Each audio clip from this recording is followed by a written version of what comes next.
رسول اکرم صلی اللہ علیہ وسلم کے پاس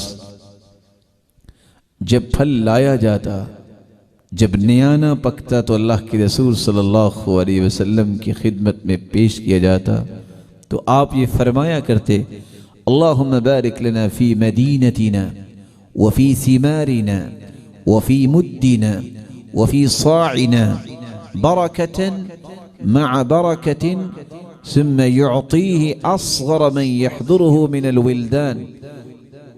جو نیا پھل آتا صحابہ اللہ کے رسول کی خدمت میں پیش کرتے، آپ دعا کیا کرتے؟ اے اللہ ہمارے شہر مدینے میں بھی برکت فرما، اس کے پھلوں میں برکت فرما، اس کے مد اور صاع پیمانوں میں برکت فرما، اور صرف ایک نہیں، برکتن مع برکہ، برکت پہ برکت نازل فرما۔ پھر آپ صلی اللہ علیہ وسلم کی سلیکشن دیکھیے، پھل تو اللہ کے رسول کے پاس آتا، لیکن آپ جو بچوں میں سب سے چھوٹا ہوتا پہلے اسے دے دیتے۔ آج ہم کیا کرتے؟ مہمان جب آ جائے تو اگلے 6 گھنٹے تک بچوں پہ پابندی ہے کہ وہ کچھ کھا نہیں سکیں گے۔ کس وجہ سے بھلا؟ مہمان نہ کچھ کہے، مہمان کہہ دے گا تو پھر کیا ہوگا؟ کیا کسی کی وجہ سے اللہ کے رسول کی سنت کو ترک کر دینا چاہیے؟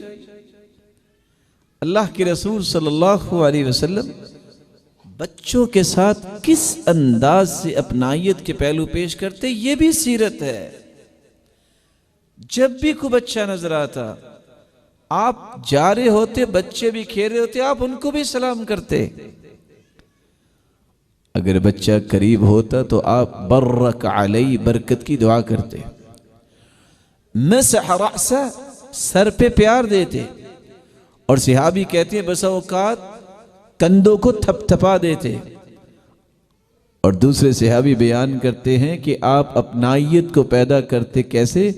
آپ چھوٹے بچوں کے رخساروں کو تھپ تھپاتے۔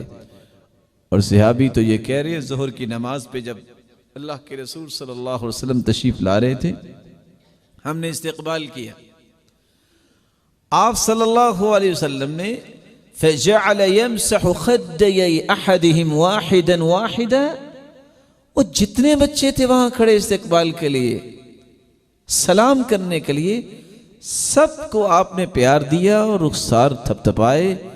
اور صحابی کہتے ہیں آج تک میرے رخسار سے وہ خوشبو نہیں گئی جو آپ کے ہاتھ کی وجہ سے آ رہی ہے، کہ انما اخرج من جؤنۃ عطار، یوں لگتا ہے کہ آپ نے خوشبو کے مرتبان سے وہ ہاتھ نکال کے میرے چہرے پہ لگا دیا۔